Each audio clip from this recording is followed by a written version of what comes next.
L'un des moyens les plus efficaces pour communiquer avec Dieu, l'être suprême, c'est bien sûr le Fa, clé du vaudou. Rien de méchant, il est autant une science qu'une divinité, renseignant à l'homme sur son passé, son présent et son futur.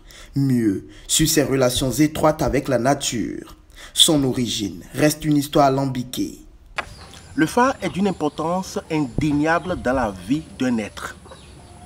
Le Fa est un langage entre Dieu et les hommes. C'est le Fa qui détermine ce que peut être la vie d'un homme.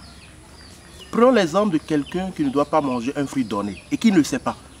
Après avoir pris le Fa, il sera informé et il comprendra enfin le sens de certaines choses qui lui arrivaient. C'est ce qu'on appelle zonyi ou pranson poli. Lorsque vous prenez le Fa, vous êtes informé sur votre dou, sur le langage codé par lequel vous êtes venu au monde, bref, sur votre signe. On peut à la suite d'une consultation dire à quelqu'un qui ne doit jamais cultiver la terre, qu'il est né pour être commerçant. C'est celui qui ignore son signe, qui cherche de gauche à droite. Il est donc nécessaire qu'un homme prenne son Fa. Un guérisseur traditionnel doit consulter le Fa avant de traiter n'importe quelle maladie avec des feuilles. Le Fa peut lui dire oui, comme il peut lui dire non. Quelqu'un peut attraper une maladie dès la suite d'une malédiction ou après avoir été incorrect avec une personne âgée. Dans le premier cas, les feuilles peuvent le guérir, mais dans le second cas, seul un repenti sincère peut le guérir. Je vous donne l'exemple d'un jeune homme qui s'est rendu chez un guérisseur traditionnel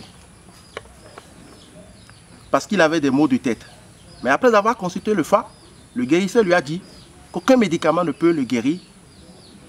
Ce qu'il a à faire, c'est de retourner à la maison, demander pardon à sa mère qui l'a offensé, ou alors qu'il ne guérira jamais. Aucun prêtre vaudou ne peut installer son vaudou sans consulter le Fa. Parler de l'origine du Fa, c'est trop dire. Mais ce que j'ai appris pendant mes recherches est que le Fa est parti de quelque part en Égypte, la haute Égypte.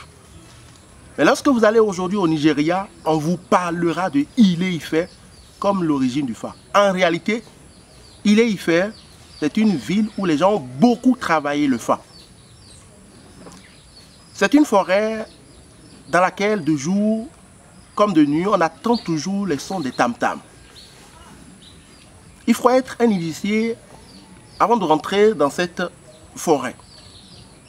Ilé-Ifẹ̀ est un mot yoruba, ce qui désigne le fait-humain, le fond bénin, c'est-à-dire la transcendance, la maison de Dieu. D'autres parleront du paradis.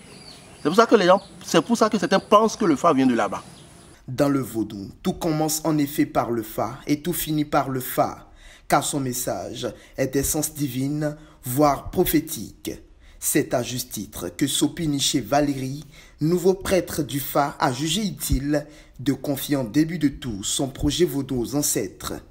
C'est une initiation à vie, donc c'est une protection pour accompagner tous nos projets. Donc il fallait qu'on vienne demander à nos ancêtres de bénir ce projet.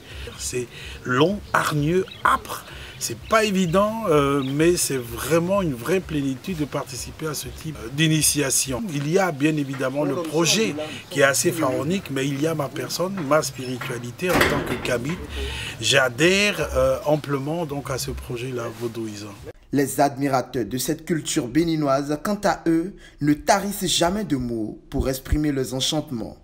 Le vaudou, c'est une religion très positive, qui rend les gens très sereins et respectueux et amicaux. Et puis, ça nous touche beaucoup. En habitant ici pour 1 an et demi, je suis vraiment, ça me frappe le cœur à tel point. Le vaudou, c'est quelque chose qui arrive à lier les cultures ensemble, surtout dans le diaspora, que c'est pratiqué en Haïti, en Brésil, comme ça. Ce n'est qu'en communiquant autour et en montrant le bien fondé du Fa, élément primordial du vaudou, qu'on arriverait à briser les préjugés sur son existence et sa fonction. C'est d'ailleurs l'une des missions de ce vaillant homme, gardien de la tradition.